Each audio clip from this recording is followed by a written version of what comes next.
The classroom smelled like floor wax and old paper. It was 2:15 in the afternoon. I sat behind the metal desk. The faux wood laminate was peeling at the corners. A paper ball hit the chalkboard behind me. It left a small white smudge. I looked at the back row. Billionaire sat there. She was 17. She wore a cream cashmere sweater. On her left wrist was a heavy rose gold watch. The face was sapphire glass. It cost more than the cars in the teacher's parking lot. Billionaire laughed. She leaned back. Her chair tilted on two metal legs. "Read the textbook," I said. My voice was flat, quiet. "Make me," Billionaire said. She dropped her heavy leather boots onto her desk. The mud from the soles crumbled onto the open history book. She did not look at the book. She looked at me. "You make $12 an hour," Billionaire said.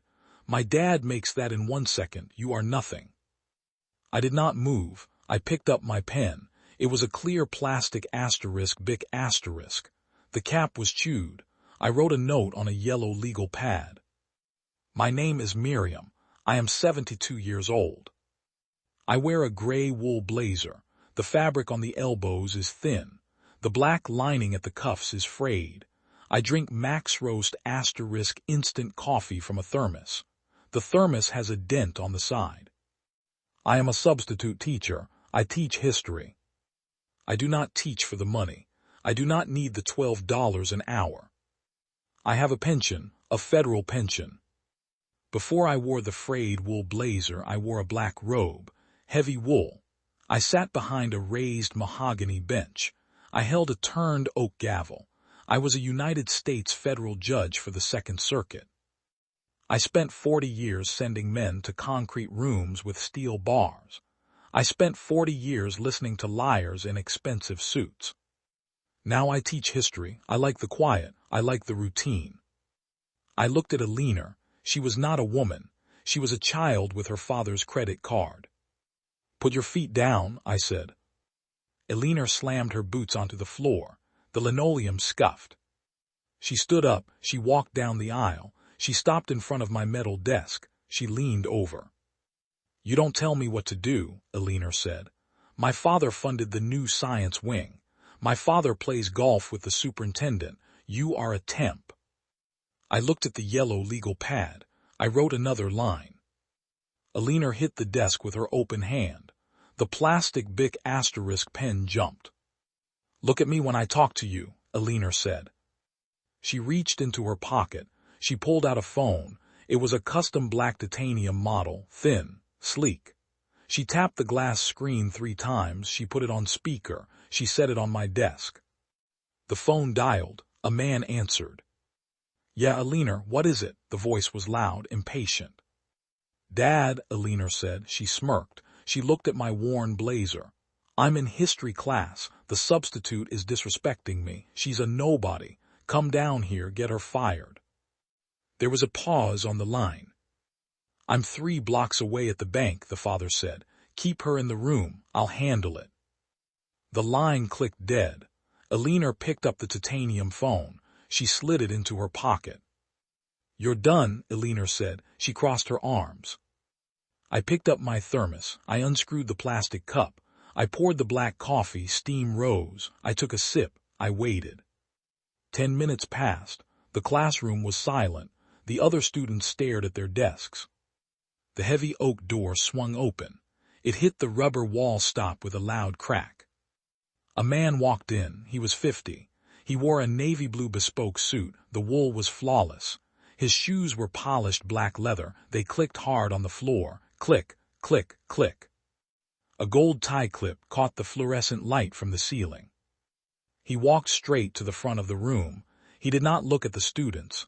He stopped next to his daughter. "Where is she?" the father asked. His jaw was tight. "Right there," Billionaire pointed at me. "Sitting there drinking her cheap coffee. Tell her she's fired, Dad." The father turned his head. He looked at the metal desk. He looked at the dented thermos.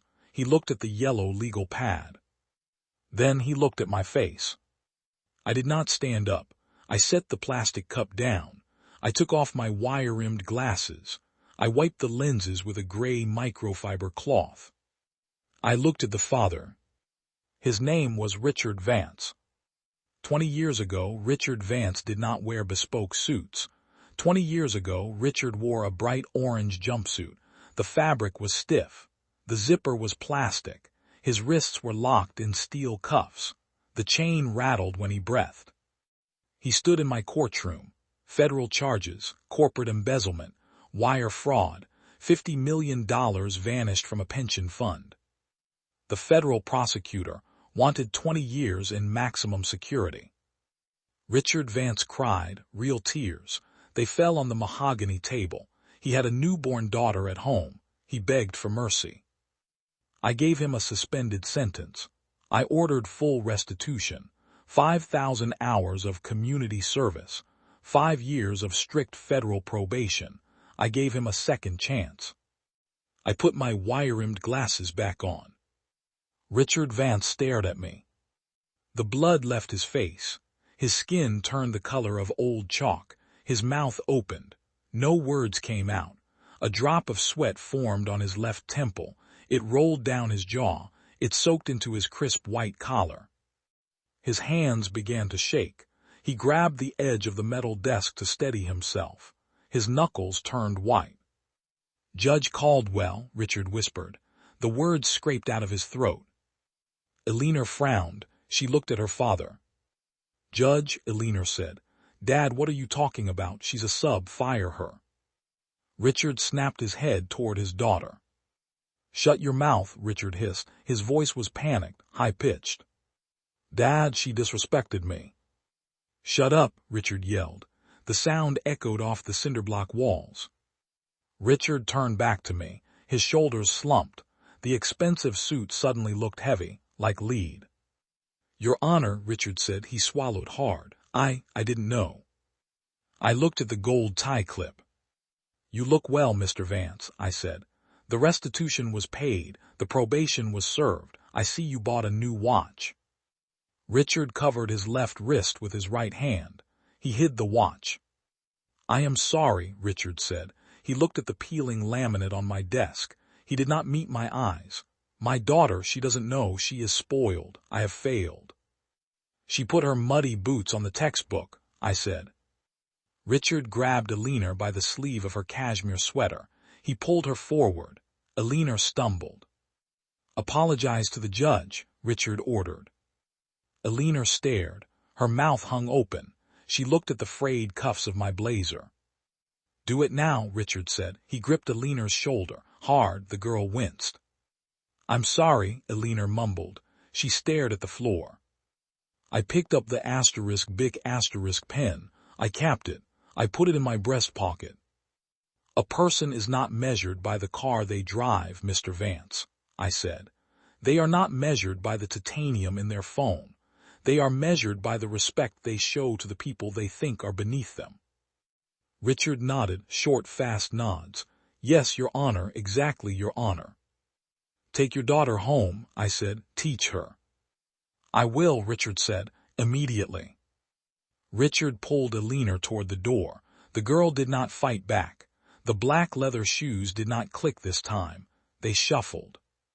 The heavy oak door closed behind them. The latch clicked softly.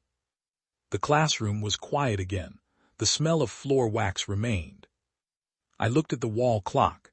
The red second hand swept in a slow circle. The bell rang. I picked up my thermos. I screwed the plastic cup back on. I put the yellow legal pad in my briefcase. The brass clasps were tarnished. They snapped shut with a sharp sound. Tomorrow is the Civil War. I have a lot of reading to do.